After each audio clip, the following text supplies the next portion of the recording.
Boa tarde, o meu grupo é formado por mim, Caroline, pela Amanda, pela Ana Paula, pelo Douglas e pelo Diego. O nosso trabalho é sobre métodos de avaliação de fatores salivares microbiológicos relacionados à doença cárie. A importância da avaliação. A cárie é uma doença infecto-contagiosa multifatorial de grande incidência mundial. No pior estágio, pode até necrosar o dente. Existem várias evidências que demonstram que as taxas de fluxo salivar subnormal e a hipossalivação são fatores importantes para aumento elevado no predomínio e na ocorrência da cárie dentária. Se ela não for tratada e identificada de forma correta, pode causar um grande prejuízo e acarretar em cáries rampantes. Por isso que uma avaliação salivar é extremamente importante.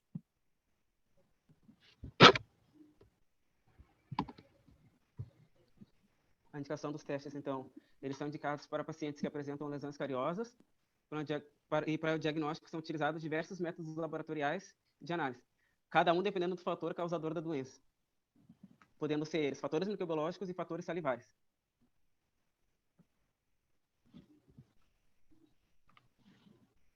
Os fatores salivares indicam uma causa ou até mesmo uma predisposição cariogênica. A saliva tem sempre função protetora nos tecidos minerais e nunca é produzida com o pH capaz de causar a sua dissolução. O pH da saliva apenas baixa logo após o consumo de produtos ácidos ou em casos de baixíssimo fluxo salivar, que seria a hipossalivação, causada pela síndrome de Sjögren, irradiações ou uso de alguns medicamentos. Os tipos de exame que se fazem, então, são de fluxo salivar e de capacidade de tampão da saliva. Os testes salivares são indicados para refletir a colonização bacteriana da cavidade bucal, evidenciar o potencial cariogênico do biofilme, pontuam o alto consumo de sacarose ou carboidratos e avaliar as condições da saliva relacionada com o processo da doença. À nossa esquerda, então, a gente tem os dois métodos que são usados para fazer medição de fluxo salivar, que é o método de drenagem e de cuspe. Eles são feitos, então, é feita com a saliva total não estimulada, que o paciente abre a boca e deixa escorrer a saliva pelo lábio inferior, que é coletada por tubo de ensaio pesado anteriormente. No final da coleta, o paciente é orientado a expectorar o restante da saliva dentro do tubo. Dura de 10 a 15 minutos. O método absorvente e de sucção, no método absorvente, a saliva é coletada por meio de suaves, rolos de algodão ou gases. E esse método é bastante usado para pacientes com doenças neurodegenerativas. E o método de sucção, a saliva é aspirada do assoalho bucal por um tubo de ensaio graduado. À nossa esquerda, na nossa direita agora, nós temos os métodos para capacidade de tampão. Os métodos, então, são o método laboratorial, que é misturar 1 ml de saliva e 3 ml de ácido clorídrico em um tubo que é mantido aberto por 20 minutos. E daí, no final, se mede o pH dessa solução final. O método da cadeira é feito com um kitzinho de fitas testes contendo um ácido e um indicador de pH e é colocado uma gota de saliva estimulada. Depois que ocorre a reação, a cor da fita é comparada no gráfico do kit que vem do fornecedor.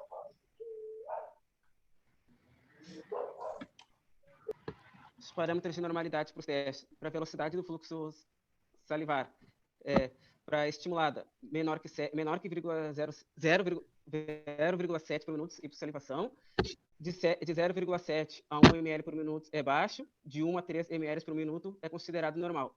Na não estimulada, menor que 0,1 ml por minuto e por salivação, de 0,1 a 0,25 ml por minuto baixo, de 0,25 a 0,35 ml por minuto normal. Para capacidade de tampão, alta capacidade de tampão entre 5 e 7 e baixa capacidade de tampão menor que 4.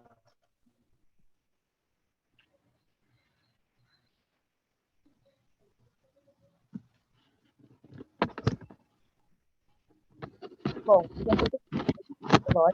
os tipos de avaliação desses fatores são divididos em 3 grupos de acordo com os micro-organismos: os lactobacilos, Streptococcus mutans e fungos.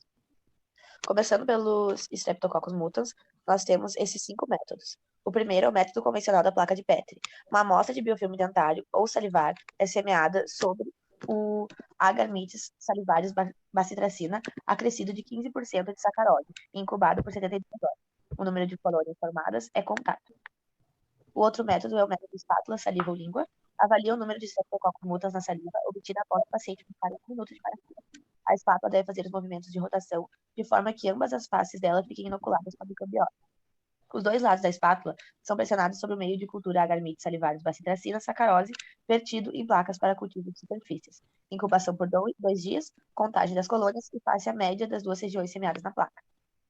O método da lâmina molhada, onde a saliva estimulada é colocada sobre uma lâmina escavada de plástico, contendo mintes salivários com 20% de sacarose. Coloca-se a placa na vertical por 3 minutos para remover o excesso, e são colocados 2 discos contendo bacitracina com distância de 2 centímetros do outro sobre a superfície do agar. A lâmina é colocada dentro de um tubo plástico protetor, ao qual é adicionado um comprimido gerador de CO2. O conjunto é incubado a 37 graus Celsius por 48 horas. A quantidade de colônias crescidas dentro do halo de inibição da bacitracina é comparada com uma tabela fornecida pelo fabricante. E a técnica de imersão da lâmina. A saliva é coletada num tubo contendo tampão, no qual é dissolvida uma pastilha de bacitracina. Logo ocorre a imersão da lâmina, que contém o meio de cultura na saliva diluída, contendo bacitracina, e recolocada dentro do tubo de plástico que a protege. É adicionada uma pastilha geradora de gás carbônico dentro do tubo e o conjunto é incubado por 2 dias em temperatura ambiente. A classificação é feita através de um gráfico fornecido pelo fabricante. O teste de Dentocult SM Strip Mutans. O kit com fitas de teste e um gráfico padrão para avaliar o nível de Streptococcus mutans. O paciente mastiga um pedaço de parafina durante pelo menos 1 minuto e uma tira plástica girada dentro do tubo para estar contaminada. A tira é mergulhada no meio de cultura seletivo após a incubação de 2 dias à temperatura ambiente. A tira com as colônias aderidas é comparada a um gráfico com classificação de 0 a 3. E esse teste pode ser feito no consultório.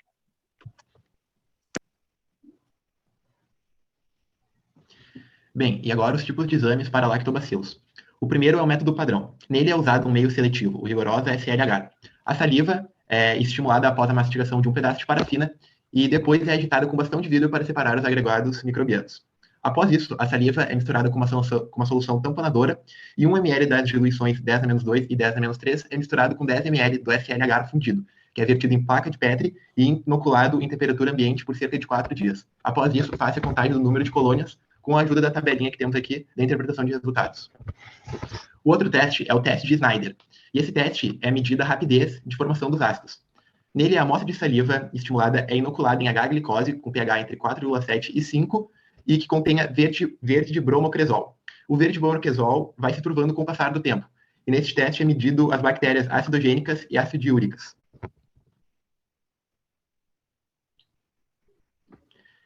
E agora, para os fungos, é usado a contagem de leveduras. Os fungos fazem o papel de micro-organismos indicadores. A saliva coletada é diluída até 10-2. Cada diluição é semeada em placas, contendo agar, saboral de dextrose com clorofenicol de 1 mg por ml, e é incubada durante 2 dias com temperaturas de cerca de 37 graus Celsius. Contagens de leveduras que se apresentem acima de 400 UFC, que são unidades formadoras de colônia por ml de saliva, são consideradas indicadoras de alta atividade de cárie.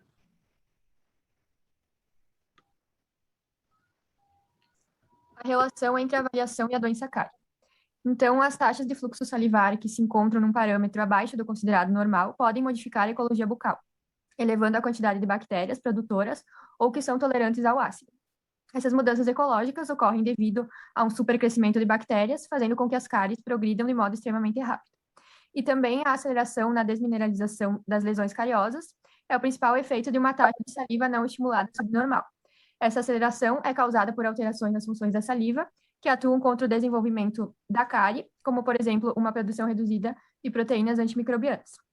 Por isso, é indispensável que se identifique os pacientes com as taxas de fluxo salivar abaixo da faixa normal, no momento ou num tempo próximo da redução no fluxo salivar, para evitar lesões de cárie aceleradas.